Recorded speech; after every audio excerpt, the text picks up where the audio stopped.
My name is Brennan. I'm one of the co-founders of AssetBoost, a Webflow app that generates descriptive alt text for all of your assets in your Webflow projects. Sounds great. We can head over to install and we'll hit this link. Boom, we're in the Webflow App Store. Of course, you can find us there as well by searching for AssetBoost. When you click on this button, it's going to prompt you to add this app to as many of your projects in all of your workspaces as you want. Go ahead and do that, and once you do, we'll pop over to this project I've got going on, and you can just open up AssetBoost. So from here, what we can do is we can select different assets, set different statuses, and also generate alt text. What we will do first is we're going to select some of these assets to be decorative. We'll click this button that says marked as decorative. So then from this filtered assets drop down up here, we can uncheck this and it's going to get rid of all the assets we wanted to not generate alt text for because they're decorative. So that's really handy. So with the remaining 12 assets we've got here, we can click on select all and they're all going to be highlighted in purple, and then this button is going to illuminate. We've got 12.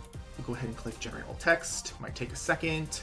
And boom, just like that, everything is generated and looking good. What's nice too is we can jump into any of these because we see them all in a batch view and we can change something. So if these are not supposed to be large ceiling beams, we could say medium ceiling beams. It's gonna pop up with this little confirmation letting us know that it did change it. For proof, we can go over to the assets panel, click on that image, edit settings, and boom, we see that descriptive alt text populating there with the changes that we made. It's really handy, much easier than clicking into each one of these individual assets to write alt text for. We're making it simple. Last thing I want to show you is this little hamburger menu. Basically, it just tells you how many generations you've used on your plan that month, as well as a link to manage your account. So if you want to get a little bit more data on how you're using it, where you're using AssetBoost, you can get that there. A little link here to upgrade your plan. So if you are on our free plan, really encourage you to check out our pro plan that gives you 100 generations per month, and our unlimited plan that gives you unlimited generations per month, which is great if you're a freelancer or an agency and you're just cranking through sites every month. You don't want to spend more time writing descriptive alt text. Go ahead and check those out. I'll leave a link in the description of this video. That's it. That is AssetBoost in a nutshell. Thank you so much for watching and happy boosting.